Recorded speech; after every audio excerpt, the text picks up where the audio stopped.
اللہ تبارک و تعالی نے اور نبیوں کو معجزات دے کر کے بھیجا ہے، لیکن اپنے محبوب کو یعنی کہ میرے سرکار دو عالم صلی اللہ تعالی علیہ وسلم کو معجزات بنا کر کے بھیجا ہے۔ میرے آقا رحمت صلی اللہ تعالی علیہ وسلم وہ ہیں، اگر جس راستے سے گزر جایا کرتے تھے وہ گلی مہک اٹھتی تھی۔ اگر صحابہ اکرام کو پتہ کرنا ہوتا تھا کہ آقا کریم صلی اللہ تعالی علیہ وسلم کدھر سے گزرے ہوئے ہیں، تو ان کو کسی سے پوچھنے کی ضرورت نہ ہوا کرتی تھی، بلکہ وہ خوشبوؤں سے پہچان لیا کرتے تھے۔ اس راستے سے، اس گلی سے جب وہ جایا کرتے تھے تو خوشبو مہک اٹھتی تھی۔ ایک مرتبہ مدینہ منورہ میں بارش نہ ہوئی، قحط کا سا عالم تھا اور لوگ بڑے پریشان تھے۔ ایک جمعہ کے روز حضور صلی اللہ تعالی علیہ وسلم جب وعظ فرما رہے تھے، یعنی وعظ و نصیحت فرما رہے تھے جمعہ کے دن، تو ایک اعرابی اٹھا اور عرض کرنے لگا، یا رسول اللہ، مال ہلاک ہو گیا اور اولاد فاقہ کرنے لگی، دعا فرمائے بارش ہو۔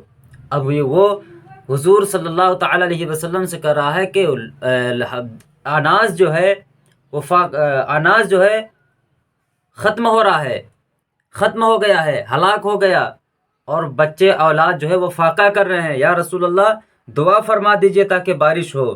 میرے آقا رحمت صلی اللہ تعالی علیہ وسلم نے اسی وقت اپنے پیارے پیارے دو نورانی ہاتھ اٹھائے، اور راوی کا بیان ہے کہ آسمان بالکل صاف تھا، ابر کا نام و نشان نہ تھا، مگر مدنی سرکار کے ہاتھ مبارک اٹھے ہی تھے کہ پہاڑیوں کی مانند ابر چھا گئے، اور چھاتے ہی مدینے میں برسنے لگا۔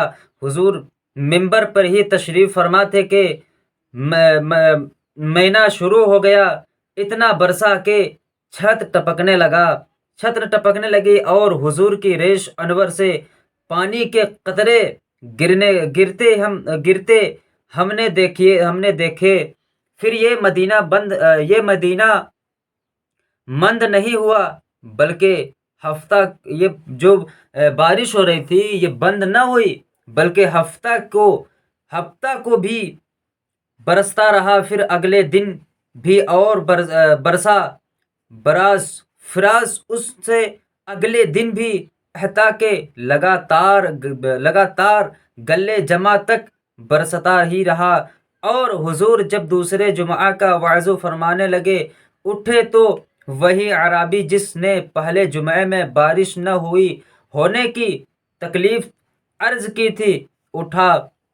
وہی شخص جو حضور اکرم صلی اللہ تعالی علیہ وسلم کی بارگاہ مقدس میں دعا کے لیے بولا تھا کہ اے حضور، بارش نہ ہو رہی ہے، آپ دعا فرما دیں تاکہ بارش ہونے لگے، بارش ہو جائے، کیونکہ اناج ہلاک ہو گیا ہے اور بچے فاقہ کر رہے ہیں، بہت تکلیف ہوتی ہے۔ حضور جب بچوں کے سامنے جاتے ہیں تو بہت تکلیف ہوتی ہے۔ خدا کے لیے آپ نورانی ہاتھوں کو اٹھا کر کے دعا فرما دو تاکہ بارش ہو جائے۔ اب دیکھیں، اب ایک ہفتے سے لے کر کے لگاتار ایک ہفتہ حضور نے، میرے پیارے حضور صلی اللہ تعالی علیہ وسلم نے اپنے نورانی ہاتھوں کو جیسے ہی اٹھایا اور دعا ہی کر رہے تھے، اتنے میں بادل چھا گیا، اور جو کہ کھلا آسمان تھا، صاف آسمان تھا، فریش کہ کھلا آسمان تھا، لیکن جیسے میرے پیارے آقا صلی اللہ تعالی علیہ وسلم اپنے نورانی ہاتھوں کو اٹھائے، اسی وقت یہ بادل چھا گئے اور دھیرے دھیرے کر کے بارش ہونا شروع ہو گئی۔ اور پھر دیکھتے ہی دیکھتے ہفتے کے روز برسا، اس کے بعد مطلب ایک ہفتہ لگاتار بارش ہوئی۔ پھر اگلے جمعہ کو جیسے میرے آقا کریم صلی اللہ تعالی علیہ وسلم وعظ و نصیحت کے لیے کھڑے ہوئے، وہی اعرابی پھر سے کھڑا ہوا اور کہنے لگا، حضور دعا کر دیں۔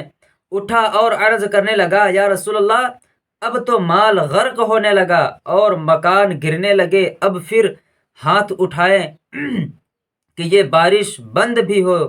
چنانچہ حضور نے پھر اسی وقت اپنے پیارے پیارے نورانی ہاتھ اٹھائے اور اپنی انگلی مبارک سے اشارہ فرما کر دعا فرمائی کہ اے اللہ ہمارے اور گرد بارش ہو، ہم پر نہ ہو۔ حضور کا یہ اشارہ کرنا ہی تھا کہ جس طرف حضور کی انگلی گئی اسی طرف سے بادل چھٹتا ہوا چلا گیا۔ جس طرف میرے آقا صلی اللہ تعالی علیہ وسلم کی انگلی مبارک کے اشارہ ہوتا گیا، ادھر سے بادل چھٹتا گیا اور مدینہ منورہ کے اوپر سب آسمان صاف ہو گیا۔ اللہ اکبر! یہ میرے آقا کی شان ہے جو کہ اللہ تبارک و تعالی نے اپنے محبوب کو یہ شان بنا کر کے بھیجا ہے۔ یار صحابہ اکرام مشکل کے وقت حضور ہی کے بارگاہ میں فریاد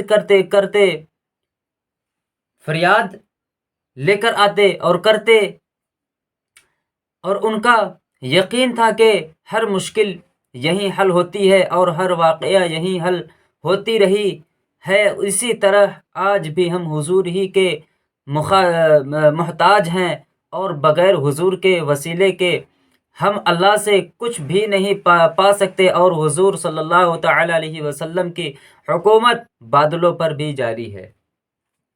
یہ میرے آقا کی شان ہے۔ مسلمانوں، تم خوش قسمت ہو کہ ایسے سرکار کے تم امتی ہو کہ جن کے اشارے سے یہ چاند دو ٹکڑا ہوا، یہ ڈوبا ہوا سورج واپس آیا، یہ جو بادل نہیں تھے وہ اشارے سے دعا سے بادل آئے، اور اشارے سے وہی بادل چھٹ بھی گئے۔ تو خوش قسمت نہیں ہو تو کیا ہو؟ اور آج رمضان شریف کا یہ 10واں روزہ ہے۔ اللہ رب العزت کا فضل و کرم ہے کہ جو اس رمضان شریف میں حیات زندگی میں ہے، انہیں چاہیے کہ اپنی پچھلے گناہوں کو معاف فرمائیں اور اس گناہ سے بچیں کہ تاکہ ہمارے اوپر کوئی گناہ نہ ہو۔ دیکھیں، جو بھی میرے آقا صلی اللہ تعالی علیہ وسلم کی بارگاہ مقدس میں گیا، اپنی جھولی کو پھیلایا، وہ خالی ہاتھ واپس نہ آیا، بلکہ میرے آقا کے در سے کچھ نہ کچھ لے کر کے آیا۔ ایک مرتبہ میرے امام حسن اور امام حسین کے گھر ایک فقیر گیا۔ ایک بوڑھا شخص بیٹھا سوکھی ہوئی روٹی کھا رہا تھا، اور راستے سے ایک غریب فقیر گزر رہا تھا۔ اس بوڑھے کو دیکھا تو اس نے کہا کہ مجھے بھی کچھ کھانے کو اگر مل جائے تو بہتر ہوگا، میں 2-3 دن سے کھانا نہیں کھایا ہوں۔ اس بوڑھے شخص نے، جو سوکھی ہوئی روٹی کھا رہا تھا، اس نے کہا کہ اگر سوکھی ہوئی روٹی تجھے کھانا ہے تو یہی بیٹھ جا، آ میرے ساتھ تو کھا، اور اگر تجھے اچھا لذیذ کھانا کھانا ہو تو سامنے والے گھر میں چلا جا۔ اس فقیر کو بھی یہ لگا کہ سوکھی روٹی سے بہتر ہے کہ اچھا اور لذیذ کھانا کھائیں۔ اس نے ویسا ہی کیا، اس گھر میں گیا اور دروازے پر دستک دیا۔ گھر سے آواز آئی۔ جب باہر نکل کر کے دیکھے تو فقیر تھا، بھوکا تھا، اسے کھانا کھلایا۔ جب کھا کے اس کا وقت ہوا جب نکلنے کا، اس نے کہا کہ خدا کے لیے تھوڑی سی کھانا اور مجھے دے دیجئے، تاکہ ایک بوڑھا شخص بیٹھا روٹی کھا رہا ہے، اس کے لیے، خدا کے لیے، اس کے خاطر میں چاہتا ہوں کہ میں تھوڑا سا کھانا اس کے لیے بھی لے جاؤں۔ تو آئی آواز یہ کہ سنو، جس کے گھر میں کھا رہے ہو تم کھانا، ابھی کھائے ہو، یہ امام حسن اور حسین کا یہ گھر ہے، اور یہ گھر اسی کا ہے جو شخص وہاں پر بیٹھ کر کے وہ سوکھی روٹی کھا رہا ہے۔ یہ ہے اللہ سے محبت، حضور سے محبت، عشق اپنے دل میں حضور کا بساؤ۔ جب حضور کا عشق دل میں ہوگا تو انشاءاللہ تعالی آپ کی قسمت سنور جائے گی۔ اے مسلمانوں، اپنی قسمت کو سنوارو۔ ایک مرتبہ میرے حضور صلی اللہ تعالی علیہ وسلم کے دشمنوں نے، بالخصوص ابو جہل نے، ایک مرتبہ حضور سے کہا کہ اگر تم خدا کے رسول ہو تو آسمان پر جو چاند ہے اس کے 2 ٹکڑے کر کے دکھاؤ۔ دیکھیں میں ابھی بتایا تھا یہ چاند کے 2 ٹکڑے میرے حضور نے کیے تھے، یہ ابو جہل ہے جو حضور سے کہا تھا کہ اگر تم اللہ کے رسول ہو اس چاند کو 2 ٹکڑے کر کے دکھاؤ۔ حضور نے فرمایا لو یہ بھی کر کے دکھا دیتا ہوں۔ چنانچہ آپ نے چاند کے طرف اپنی انگلی مبارک سے اشارہ فرمایا تو چاند کے 2 ٹکڑے ہو گئے۔ یہ دیکھ کر ابو جہل حیران ہو گیا مگر بے ایمان ماننا بھی نہیں اور حضور کو جادوگر ہی کہتا رہا۔ اللہ اکبر! ہمارے حضور کی حکومت چاند پر بھی جاری ہے اور باوجود اتنے بڑے اختیار کے بے ایمان افراد حضور کے اختیار و تصرف کو پھر بھی نہیں مانتے۔ جو نہ مانے وہ کافر ہی ہیں۔ اب دیکھیں میرے آقائے رحمت صلی اللہ تعالیٰ علیہ وسلم کے معجزات، لیکن پھر بھی انہیں جادوگر ہی مانتے رہیں۔